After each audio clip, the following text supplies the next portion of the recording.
Semua orang senang dengan yang namanya harta, tak terkecuali siapapun dia. Karena Allah Subhanahu wa Ta'ala menghadirkan rasa senang pada manusia terhadap harta dalam semua bentuknya.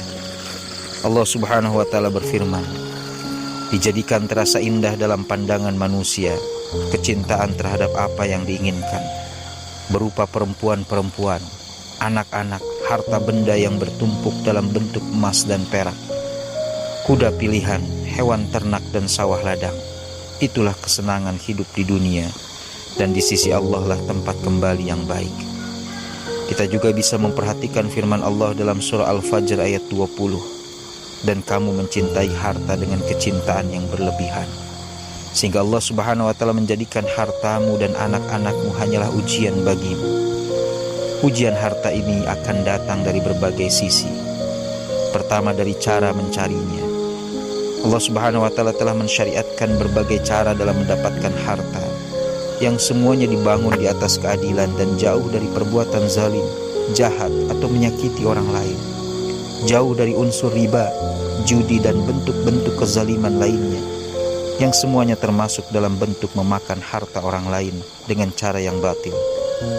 Allah berfirman, wahai orang-orang yang beriman, janganlah kalian saling memakan harta sesama kalian dengan jalan yang batil, kecuali dengan jalan perniagaan yang dilakukan dengan suka sama suka di antara kalian.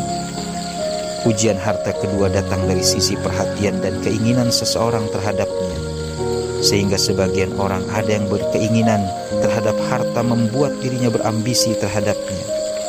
Hal ini membuat kesibukannya hanyalah untuk mencari dunia. Dari saat memulai aktivitasnya setelah bangun tidur sampai dia kembali ke rumahnya untuk beristirahat, yang difikirkannya hanyalah dunia. Saat duduk, berdiri maupun berjalan, yang di hatinya hanyalah mencari dunia. Bahkan saat tidurnya pun yang diimpikan adalah mencari dunia. Lebih dari itu, saat sholat pun pikirannya dipenuhi dengan dunia, seakan-akan dirinya diciptakan untuk sekedar mencari dunia. Padahal dengan perhatian dan keinginan yang berlebihan hingga melalaikan akhirat seperti itu, seseorang tidak akan mendapatkan rizki kecuali yang telah Allah Subhanahu wa Ta'ala tetapkan untuk dirinya. Ujian harta ketiga muncul dari sisi penggunaannya. Dari sisi ini kita dapatkan sebagian orang yang berharta memiliki sifat pelit, kikir dan bakhil, sehingga tidak mau mengeluarkan zakatnya, tidak mau menjalankan kewajiban berinfak kepada kerabatnya yang wajib untuk dibantu dan sebagainya. Sedangkan sebagian yang lainnya atau pada sisi lainnya justru mengeluarkan hartanya tanpa ada perhitungan serta dihambur-hamburkan sia-sia. Padahal Allah Subhanahu wa Ta'ala menyebutkan dalam firman-Nya, dan berikanlah kepada keluarga-keluarga yang dekat haknya, begitu pula kepada orang miskin dan orang yang dalam perjalanan, dan janganlah kamu menghambur-hamburkan hartamu sia-sia.